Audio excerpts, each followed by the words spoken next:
कुछ सवाल ऐसे होते हैं जो पहली नज़र में बड़े सीधे लगते हैं, पर जितना उनके बारे में सोचो वो उतना ही उलझते जाते हैं। आज हम ऐसी ही कुछ दिमागी पहेलियों की दुनिया में चलेंगे जिन्हें पैराडॉक्स कहते हैं। ये हमारे लॉजिक और हमारी हकीकत की समझ को हिलाकर रख देते हैं। तो चलिए इस दिमागी सफर पर चलते हैं। जरा एक पल के लिए इस सवाल के बारे में सोचिए। आपके शरीर के सेल्स, आपकी यादें, आपकी आदतें, कितना कुछ बदल चुका है ना? बस यही सवाल हमें सीधे आज के टॉपिक के दिल में ले जाता है, पहचान और बदलाव। तो ये पैराडॉक्स आखिर है क्या? देखिए, आसान भाषा में कहें तो ये एक ऐसा आइडिया है जो सुनने में थोड़ा अजीब या गलत लगता है, लेकिन जब आप उसकी गहराई में जाते हैं तो वो हमारे सोचने के तरीके को ही चुनौती देने लगता है। ये कोई प्रॉब्लम नहीं है, बल्कि हमारे दिमाग के लिए एक मजेदार एक्सपेरिमेंट है। आज हम ऐसे ही 3 मशहूर पैराडॉक्स को समझेंगे, और ये आपकी पहचान, समय और सच की समझ को पूरी तरह से हिलाकर रख देंगे। तो तैयार हो जाइए, क्योंकि आपके दिमाग की एक जबरदस्त कसरत होने वाली है। हमारा पहला पैराडॉक्स जुड़ा है पहचान के सवाल से। ये कहानी है थेसियस के जहाज की। ये हमें ये सोचने पर मजबूर कर देती है कि कोई चीज लगातार बदलने के बाद भी वही चीज कैसे रह सकती है। चलिए एक कहानी सुनते हैं। सोचिए, एक बहुत पुराना शानदार जहाज है। अब समय के साथ उसके लकड़ी के तख्ते खराब होने लगते हैं, तो एक एक करके उन्हें नए तख्तों से बदला जाता है, और ऐसा सालों तक चलता रहता है, जब तक कि उस जहाज का एक भी पुराना हिस्सा बाकी नहीं बचता। सब कुछ नया है। पर अब कहानी में एक ट्विस्ट है। किसी ने वो सारे पुराने तख्ते संभाल कर रखे थे और उनसे हूबहू वैसा ही एक और जहाज बना दिया। तो अब हमारे सामने 2 जहाज हैं। एक वो जिसे धीरे धीरे नया बनाया गया, और दूसरा वो जिसे पुराने हिस्सों से दोबारा बनाया गया। अब सवाल यह है कि असली जहाज कौन सा है? इसका कोई सीधा जवाब नहीं है, और यही तो इस पैराडॉक्स की खूबसूरती है। लेकिन जानते हैं सबसे दिलचस्प बात क्या है? ये कहानी सिर्फ एक जहाज की है ही नहीं, ये असल में हमारी अपनी कहानी है। हमारे शरीर का लगभग हर सेल कुछ सालों में बदल जाता है। हमारी यादें, हमारी सोच, आदतें, सब कुछ तो बदलता रहता है। तो क्या हम फिर भी वही इंसान हैं? ये पैराडॉक्स हमें सिखाता है कि पहचान कोई पत्थर की लकीर नहीं, बल्कि एक बहती हुई नदी की तरह है, एक चलती हुई कहानी है। चलिए पहचान से आगे बढ़ते हैं और अब बात करते हैं समय की।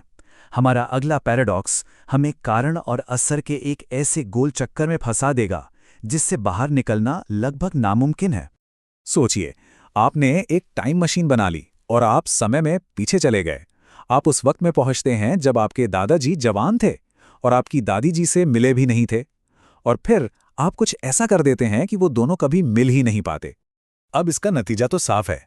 अगर वो दोनों नहीं मिले तो आपकी मम्मी या पापा का जन्म ही नहीं होगा, और अगर वो पैदा नहीं हुए तो जाहिर है आपका भी कोई वजूद नहीं होगा।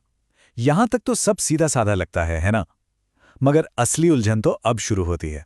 जरा सोचिए, अगर आपका जन्म हुआ ही नहीं, तो फिर वो कौन था जो टाइम मशीन में बैठकर अतीत में गया और उन्हें मिलने से रोका? देखा, ये एक ऐसा लूप है जो खुद को ही खत्म कर देता है। आप उन्हें तभी रोक सकते हैं जब आप हों, लेकिन अगर आपने उन्हें रोक दिया तो आप हो ही नहीं सकते। इसी को ग्रैंडफादर पैराडॉक्स कहते हैं, और ये समय के बारे में हमारी सीधी साधी समझ को पूरी तरह से उलट पुलट कर देता है। ये दिखाता है कि समय शायद एक सीधी सड़क की तरह नहीं, बल्कि एक ऐसी उलझी हुई गांठ की तरह है जहां शुरुआत और अंत सब एक दूसरे में मिल जाते हैं। ठीक है, पहचान हो गई, समय हो गया। अब चलते हैं हमारी आखिरी पहेली की तरफ, जो लॉजिक और सच्चाई की दुनिया से है। ये हमें एक ऐसे स्टेटमेंट से मिलवाएगी जो ना तो सच हो सकता है और ना ही झूठ। पिनोकियो की कहानी तो हम सब ने सुनी है ना? वो लकड़ी की कठपुतली जिसकी नाक झूठ बोलने पर लंबी हो जाती है। अब जरा सोचिए, अगर पिनोकियो ये कहे कि मेरी नाक अब लंबी होगी, तो क्या होगा? चलिए इसे आराम से समझते हैं। मान लीजिए कि पिनोकियो सच बोल रहा है। अगर ये सच है तो उसकी नाक लंबी होनी चाहिए, लेकिन अरे, उसकी नाक तो सिर्फ झूठ बोलने पर लंबी होती है। तो इसका मतलब ये बयान सच नहीं हो सकता। ठीक है, तो फिर मान लेते हैं कि वो झूठ बोल रहा है।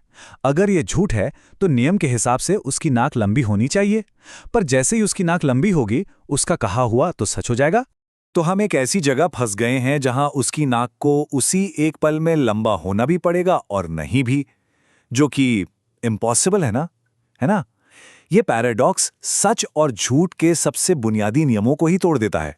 तो हमने पहचान, समय और लॉजिक को चुनौती देने वाली ये पहेलियां देखी। पर सवाल ये है कि इन दिमाग घुमा देने वाले सवालों का आखिर मतलब क्या है? हम इनसे क्या सीखते हैं? देखिए, इन पहेलियों का असली मकसद कोई एक सही जवाब ढूंढना है ही नहीं। इनका असली काम है हमसे बेहतर सवाल पूछवाना। ये हमें सिखाती है कि हम जो कुछ भी जानते हैं उसकी भी एक सीमा है और दुनिया को एक नए नजरिए से कैसे देखना है। ये दिमागी कसरतें हमें हमारी सबसे गहरी सोच और मान्यताओं पर सवाल उठाना सिखाती हैं। ये हमें लॉजिक की बिल्कुल हद तक ले जाती हैं और दिखाती हैं कि कैसे छोटी-छोटी, सिंपल बातों में भी कितनी गहराई छिपी हो सकती है। कुल मिलाकर ये हमारी सोच को और ज्यादा क्रिएटिव और फ्लेक्सिबल बनाती हैं। तो एक आखिरी सवाल के साथ आपको छोड़े जाता हूं। क्या हो अगर जिंदगी के सबसे जरूरी सवाल असल में वही हों जिनका कोई एक जवाब है ही नहीं? शायद असली समझ जवाब पाने में नहीं, बल्कि उन लाजवाब सवालों के साथ सोचना सीखने में है।